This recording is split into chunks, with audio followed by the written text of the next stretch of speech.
ದೀಪ್ತಿ, ಏನಮ್ಮ ನಿಮ್ಮ ತಂದೆಯವರು ಬರಲೇ ಇಲ್ಲ? ಅಮ್ಮ, ಅಪ್ಪನೂ ಅಂಕಲು ಅಲ್ಲಿ ಹೊರಗಡೆ ಕುತ್ಕೊಂಡಿದ್ದಾರೆ. ಏನೋ ಮಾತಾಡ್ತಾ ಕುತ್ಕೊಂಡಿದ್ರು, ನಾನು ನೋಡ್ಕೊಂಬಂದೆ. ಹೌದಾ, ಸರಿ ಬಿಡು. ಅಲ್ಲ, ತುಂಬ ಲೇಟ್ ಆಯ್ತಲ್ವ ಡೆಲಿವರಿ? ಹಾಂ ಅಮ್ಮ, ನನಗೂ ಹಾಗೆ ಅನ್ನಿಸ್ತಾ ಇದೆ. ಆದಿ ಇನ್ನೂ ಒಳಗಡೆ ಇದ್ದಾನೆ. ಅವನನ್ನಾದರೂ ಕೇಳೋಣ ಅಂತಂದರೆ ಅವನು ಹೊರಗಡೆ ಬರಲಿಲ್ಲ, ಈ ಸಿಸ್ಟರು ಬಂದಿಲ್ಲ. ಏನಪ್ಪ ಗೊತ್ತೇ ಆಗ್ತಾ ಇಲ್ಲ. ನೋಡೋಣ ಇರು ಇನ್ನೊಂದು ಸ್ವಲ್ಪ ಹೊತ್ತು. ಬೀಗ್ರೆ, ಮಗು ಅಳಿಸೋದು ಕೇಳಿಸ್ತಾ ಇದೆ. ಹಾ ಹೌದು ಬೀಗ್ರೆ, ಡೆಲಿವರಿ ಆಯಿತು ಅನಿಸುತ್ತೆ. ದೀಪ್ತಿ, ಹೋಗಮ್ಮ, ನಿಮ್ಮ ಅಪ್ಪನೂ ಅಂಕಲ್ನೂ ಕರ್ಕೊಂಬ ಹೋಗು. ಸರಿ ಅಮ್ಮ, ಆಯಿತು. Congratulations baby girl. ಹೌದಾ, ಕೊಡಿ. ನಮ್ಮ ಮನೆಗೆ ಮಹಾಲಕ್ಷ್ಮಿನೇ ಬಂದ್ಲು. ಬೀಗ್ರೆ, ಇಲ್ಲಿ ನೋಡಿ ಬೀಗ್ರೆ, ಮುದ್ದಾಗಿದೆ ಮಗು. ಸಿಸ್ಟರ್, ನಮ್ಮ ಗೀತಾ ಹೇಗಿದ್ದಾಳೆ? ಆರಾಮಾಗಿದ್ದಾರೆ, ಏನೂ ಪ್ರಾಬ್ಲಮ್ ಆಗಿಲ್ಲ. ಇನ್ನೊಂದು ಸ್ವಲ್ಪ ಹೊತ್ತಿಗೆ ವಾರ್ಡಿಗೆ ಶಿಫ್ಟ್ ಮಾಡ್ತೀವಿ, ಆವಾಗ ನೋಡ್ಬೋದು. ಸರಿ ಸಿಸ್ಟರ್. ಎಲೆ ಗಂಗು, ಈ ಕಡೆ ಕೂಡ ಇಲ್ಲಿ ನನ್ನ ಮರಿ ಮೊಮ್ಮಗಳನ್ನ ನೋಡ್ತೀನಿ. ಬಂಗಾರಿ, ಅಯ್ಯೋ ನನ್ನ ಮುದ್ದು ಬಂಗಾರ, ಎಷ್ಟು ಚೆನ್ನಾಗೈತಪ್ಪ. ಚಂದ್ರನ್ ಥರ ಐತೆ ಮುಖ. ಅಯ್ಯೋ, ನಂದೇ ದೃಷ್ಟಿ ತಾಗುತ್ತೆ ನನ್ನ ಮುದ್ದು. ನೋಡ್ದ ಗಂಗು, ಶುಕ್ರವಾರ ಮನೆಗೆ ಮಹಾಲಕ್ಷ್ಮಿ ಥರ ಬಂದ್ಬಿಟ್ಲು ನಿನ್ನ ಮೊಮ್ಮಗಳು. ಹೌದಮ್ಮ, ತುಂಬ ಖುಷಿ ಆಗ್ತಾಯಿದೆ ನನಗಂತೂ. ಆದಿತ್ಯ ಬರಲೇ ಇಲ್ಲ. ಇರಲಿ ಬಿಡು, ಅವನು ನಮಗಿಂತ ಮೊದಲೇ ನೋಡಿರ್ತಾನೆ. ವಾರ್ಡ್ ಒಳಗಡೆ ಇದ್ನಲ್ಲ, ಮೋಸ್ಟ್ಲಿ ಗೀತನ ಜೊತೆ ಇದ್ದಾನೆ ಅನ್ಸುತ್ತೆ. ಸರಿ ಅಮ್ಮ, ಹಂಗಿದ್ರೆ ಎಲ್ಲರಿಗೂ ಫೋನ್ ಮಾಡಿ ಹೇಳ್ಬಿಡು. ನಿಮ್ಮ ಅಣ್ಣಗೂ ಫೋನ್ ಮಾಡಿ ಹೇಳು ಈ ಥರ ಮಗುವಾಗಿದೆ ಅಂತ. ಸರಿ ಅಮ್ಮ, ಆಯಿತು.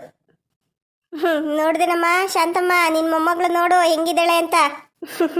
ಚೆನ್ನಾಗಿದ್ದಾಳೆ, ನನ್ನ ಮುದ್ದು.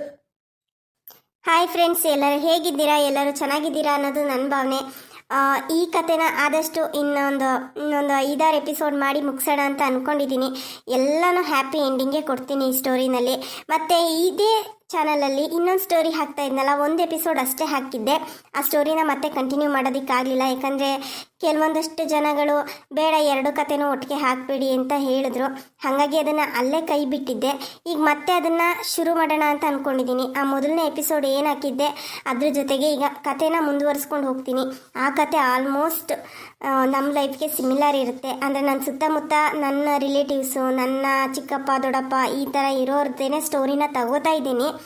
ಎಲ್ಲ ಹೇಗಿದೆ ಹಾಗೇನೇ ಕಥೆನಲ್ಲಿ ತೋರಿಸೋದಕ್ಕೆ ನಾನು ಇಷ್ಟಪಡ್ತೀನಿ. ಆ ಸ್ಟೋರಿನಲ್ಲಿ ದಯವಿಟ್ಟು ಈ ಕತೆಗೆ ಯಾವ ಥರ ಸಪೋರ್ಟ್ ಮಾಡಿದ್ರು ಅದೇ ಥರ ಆ ಕಥೆನೂ ನೋಡಿ ಸಪೋರ್ಟ್ ಮಾಡಿ.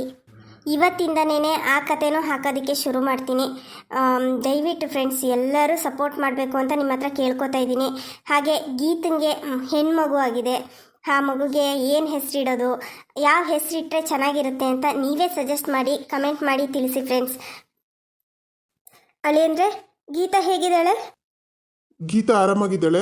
ಅತ್ತೆ, ಡಾಕ್ಟರ್ ನಿಮ್ಮನ್ನ ಒಳಗಡೆ ಬರೋದಕ್ಕೆ ಹೇಳ್ತಿದ್ದಾರೆ. ಅಂದರೆ ಅವಳಿಗೆ ಡೆಲಿವರಿ ಆಗಿದೆಯಲ್ಲ, ಯಾಕೋ ಸ್ವಲ್ಪ ವಾಮಿಟ್ ಮಾಡ್ಕೊಂಡ್ಲು. ಹಾಗಾಗಿ ಅವರು ನಿಮ್ಮ ಹತ್ರ ಏನೋ ಹೇಳಬೇಕಂತೆ. ನೀವೊಂದು ಸ್ವಲ್ಪ ಒಳಗಡೆ ಹೋಗಿ ನೋಡ್ತೀರಾ? ಹಾಂ ಸರಿ ಅಳಿಯಂದ್ರೆ. ಗಂಗು ರೀ, ಬಂದ್ರಾ? ಬನ್ನಿ, ನಿಮ್ಮ ಮೊಮ್ಮಗಳು ನೋಡಿ ಬನ್ನಿ. ಏ ಬಂಗಾರಿ, ಇಲ್ಲಿ ನೋಡೋ ಗೆಳೆಯ, ಕಣ್ಣೇ ಬಿಟ್ಟಿಲ್ಲ ಇನ್ನು. ಮುದ್ದಾಗಿದ್ದಾಳೆ ನನ್ನ ಮೊಮ್ಮಗಳು. ಇಲ್ಲಿ ನೋಡೇ ಪುಟಿ, ನಿಮ್ಮ ಅಜ್ಜ ಬಂದಿದ್ದಾನೆ. ನಾನು ನಿಮ್ಮ ಅಜ್ಜ. ಇಲ್ಲಿ ಇನ್ನೂ ಒಬ್ಬರು ಅಜ್ಜ ಇದ್ದಾರೆ, ನಿಮ್ಗಿಬ್ರು ತಾತಿರಿದ್ದಾರೆ. ನಾವು ನಿನ್ನನ್ನು ಕೂಸು ಮರಿ ಮಾಡ್ಕೊಂಡು ಎಲ್ಲ ಕಡೆ ಓಡಾಡಿಸ್ತೀವಿ.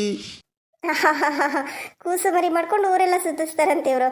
ಅದು ಇನ್ನೂ ಕಣ್ಣೇ ಬಿಟ್ಟಿಲ್ಲ, ಚಿಕ್ಕ ಮಗು. ಸರಿ.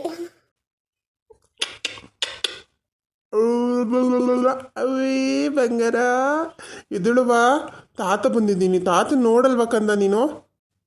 ಗಂಗು, ಮಗುಗೆ ಬಟ್ಟೆಗಿಟ್ಟೆ ತೊಟ್ಲು ಗಿಟ್ಲು ಏನು ತರಬೇಡಿ ಅಂತ ಹೇಳಿದ್ದೆ. ಈಗ ಪಾಪು ಆಗಿದೆ. ನನ್ನ ಮೊಮ್ಮಗಳಿಗೆ ನಾನು ಇಂಪಾರ್ಟೆಂಟ್ ಆಗಿರೋಂಥ ಕೆಲವೊಂದು ವಸ್ತುಗಳನ್ನ ತರಬೇಕು ಅಂದ್ಕೊಂಡಿದ್ದೀನಿ. ಹಾಗೆ ಮಹಾಲಕ್ಷ್ಮಿ ಥರ ಬಂದಿರೋ ನನ್ನ ಮೊಮ್ಮಗಳಿಗೆ ಒಂದು ಗಿಫ್ಟನ್ನು ಕೊಡೋಣ ಅಂತ ಅಂದ್ಕೊಂಡಿದ್ದೀನಿ.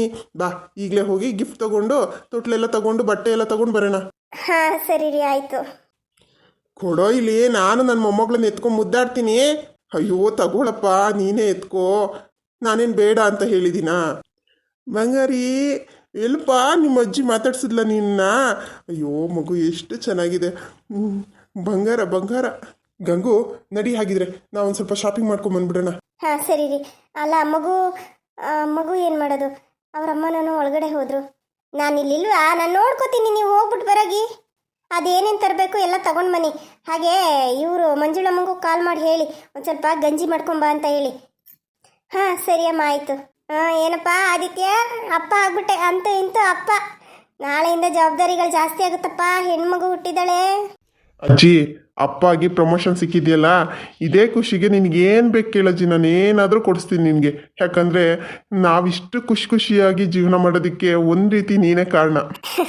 ನಂದೇನಿದೆಯಪ್ಪ, ಎಲ್ಲ ದೇವ್ರಿಚ್ಛೆ. ದೇವ್ರು ಹೇಗೆ ಆಡಿಸ್ತಾನೋ ಹಾಗೆ ಹಾಡೋದಷ್ಟೇ ನಮ್ಮ ಕರ್ತವ್ಯ. ನನಗೇನು ಬೇಡ, ಹೋಗು ಒಳಗಡೆ. ಗೀತಂಗೆ ಏನಾದರೂ ತಿನ್ನೋದಕ್ಕೆ ಕುಡಿಯೋದಕ್ಕೆ ಏನಾದರೂ ಕೊಡಬೇಕು ಅನಿಸುತ್ತೆ. ಈ ಟೈಮಲ್ಲಿ ಸ್ವಲ್ಪ ಬ್ರೆಡ್ಡು ಕಾಫಿ ಕೊಡ್ತಾರೆ, ಅಂದರೆ ಹೊಟ್ಟೆ ಖಾಲಿ ಆಗಿಬಿಟ್ಟಿರುತ್ತಲ್ಲ, ಹೊಟ್ಟೆ ಹಸಿವು ಜಾಸ್ತಿ ಇರುತ್ತೆ ಇವಾಗ. ಹೋಗು ಒಳಗಡೆ ಹೋಗಿ ಏನಾದರೂ ಕೊಡಬೇಕಂತ ಡಾಕ್ಟರ್ ಕೇಳಿಕೊಂಡು ಹಣ್ಣಿನ ಜ್ಯೂಸು ಏನಾದರೂ ತಂದು ಕೊಡು. ಹ್ಞೂ ಸರಿ ಅಜ್ಜಿ, ಆಯಿತು. ಏನಪ್ಪ ಬರೀ ಮೊಮ್ಮಗಳನ್ನೇ ನೋಡ್ತಾ ಇದೆಯಲ್ಲ.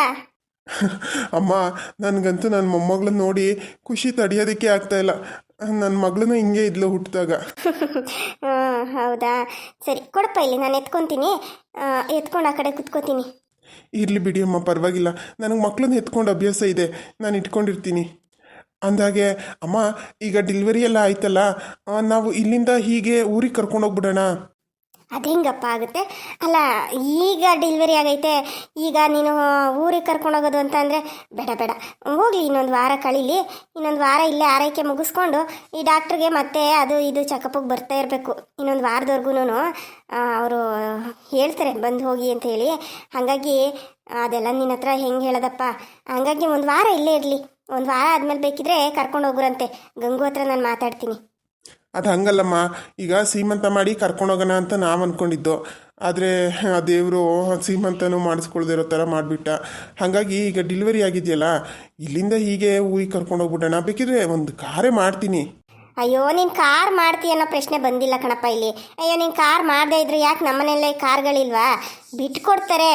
ಆದರೆ ಈ ಟೈಮಲ್ಲಿ ಜರ್ನಿ ಬೇಡ. ಅಲ್ಲದೆ ಹಾಸ್ಪಿಟಲ್ಗೆ ಬರಬೇಕಾಗುತ್ತೆ. ಮತ್ತೆ ಅದು ನಿಮ್ಗೆ ಗೊತ್ತಾಗಲ್ಲ ಗಂಡಸರಿಗೆ. ಮತ್ತೆ ಆಸ್ಪತ್ರೆಗೆ ಬಂದು ಟ್ರೀಟ್ಮೆಂಟ್ ತೊಗೋಬೇಕಾಗುತ್ತೆ. ಈಗ ಡೆಲಿವರಿ ಆದ ತಕ್ಷಣ ಎಲ್ಲ ಮುಗ್ದೋಯ್ತು ಅಂತಲ್ಲ, ಒಂದು ವಾರ ಅವಳು ಆಸ್ಪತ್ರೆನ ತೋರಿಸ್ಕೊಂಡು ಡಾಕ್ಟರ್ ಹೇಳ್ದಾಗೆ ಕೇಳಬೇಕಾಗುತ್ತೆ. ಬಿಡು, ಇನ್ನೊಂದು ವಾರ ಅಲ್ವಾ? ಅಲ್ಲ, ಈಗ ಹೆಂಗೆ ಇದ್ರೂ ಇನ್ನೂ 15 ದಿನ ಟೈಮ್ ಇತ್ತು. ಈಗ ಇನ್ನೊಂದು ವಾರ ಕಾಯಿ, ಏನು ತೊಂದರೆ ಇಲ್ಲ. ಒಂದು ವಾರ ಆದಮೇಲೆ ಬೇಕಿದ್ರೆ ನಮ್ಮನೆಯವರೇ, ನಮ್ಮ ಆದಿತ್ಯನೋ ಯಾರಾದರೂ ಡ್ರೈವರು ಯಾರಾದರೂ ಊರಿಗೆ ಬಿಟ್ಕೊಡ್ತಾರೆ. ಯಾಕಪ್ಪ, ನಿನ್ನ ಮಗಳನ್ನ ಇಲ್ಲಿದ್ರೆ ಚೆನ್ನಾಗಿ ನೋಡ್ಕೊಳ್ಳಲ್ಲ ಅಂತನಾ? ಅಯ್ಯಯ್ಯೋ ಇಲ್ಲಮ್ಮ, ಆ ಥರ ಏನಾದರೂ ಹೇಳ್ಬಿಟ್ರೆ ಆ ದೇವ್ರು ಮೆಚ್ತಾನ? ನಮ್ಮನೆಗಿಂತ ಚೆನ್ನಾಗಿ ಇಲ್ಲಿದ್ದಾಳೆ ನನ್ನ ಮಗಳು. ಮತ್ತೆ ಯಾಕೆ ಯೋಚನೆ ಮಾಡ್ತೀಯ? ಬಿಡು, ಇನ್ನೊಂದು ವಾರ ಇರಲಿ. ಹಿಂಗೆ ಕಣ್ಮುಚ್ಚಿ ಹಿಂಗೆ ಬಿಡೋ ಅಷ್ಟರಲ್ಲಿ ಒಂದು ವಾರ ಕಳೆದೋಗ್ಬಿಡುತ್ತೆ. ಆಮೇಲೆ ಕರ್ಕೊಂಡೋಗುವಂತೆ. ಆಮೇಲೆ ಬೇಕಿರೋ ಒಂದು 5 ತಿಂಗಳು 9 ತಿಂಗಳು ಇಟ್ಕೊಂಡು ಬಾಣತನ ಮಾಡಿ ಕಳಿಸ್ಕೊಡೋರಿ.